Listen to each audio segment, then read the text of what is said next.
Ladies and gentlemen, welcome to Practical Diplomacy. This spring, I was preparing for one of my classes when I realized it was right on the International Women's Day.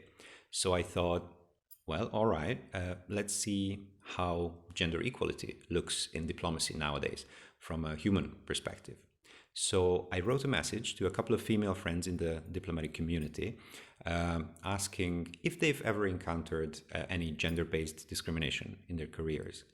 And sadly, within minutes, I received dozens of stories. So I read them all in class. It was long and there was silence. Just to mention a few. So this diplomat lady regularly approached her boss with ideas which were routinely swept off the table.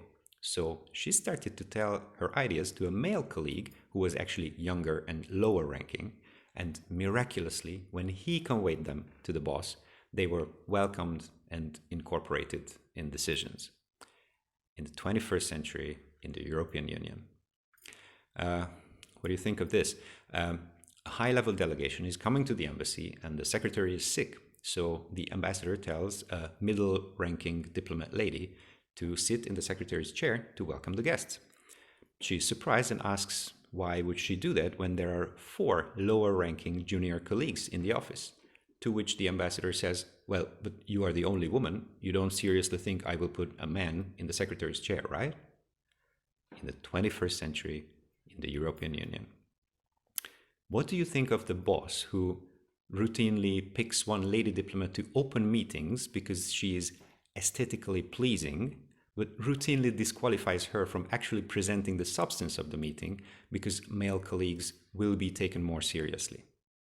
This in the 21st century in the developed North America.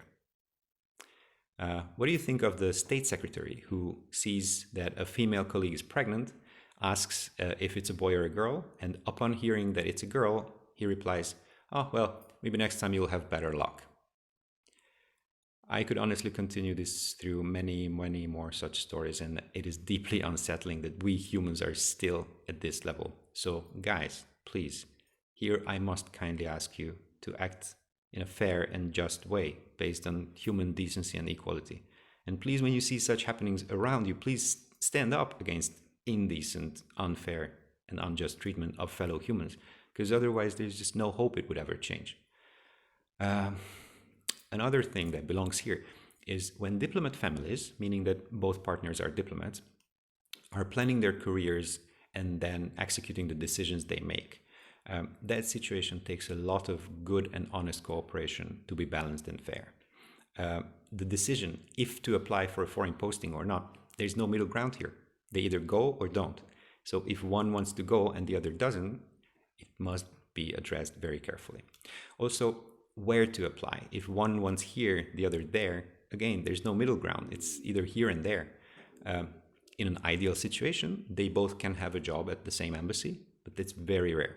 And even if so, one will have a secondary job as an administrative staff. And mostly it's just one of them getting the posting and the other will be a stay-at-home parent or just a partner doing nothing for those years of the assignment.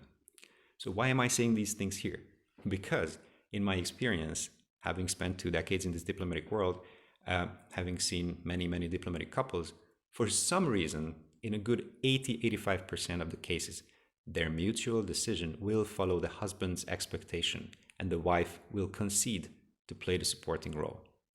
And when I see that, knowing that they are both equally great professional diplomats, it just feels clearly unfair, even if the decision is none of my business.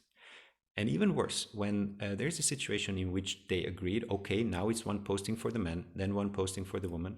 But as the years of this posting pass, the man is gaining recognition and the woman is fading from the professional life of the organization. So when the time comes for the husband to step back and let the wife have her posting, it will probably be the husband getting good offers and the wife having a more difficult job finding a posting. And what I've seen happen many times is that the wife concedes again for their mutual benefit.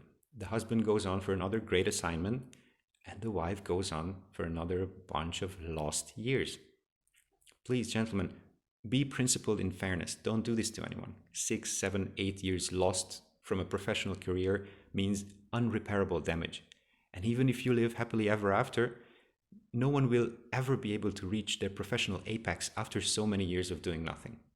So discuss with your partners honestly, and then keep your promises, whichever side you're on. So, dear friends, this is my experience with gender equality, or rather inequality, in diplomacy. Let me know in the comments if you have thoughts or personal experience on the issue. Thank you for watching. Please subscribe to the channel if you've not done it yet. Have a great day. Keep promoting peace, and see you in the next episode.